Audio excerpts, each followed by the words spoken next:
this is why boxers are my favorite breed. They always have a look on their face like they owe you money.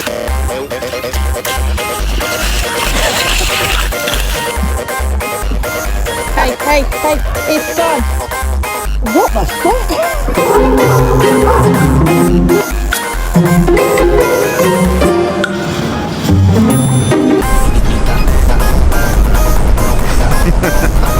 Are you still mad because I called you a honky tonk but chonk a chonk? Because I was just kidding. You gotta know that.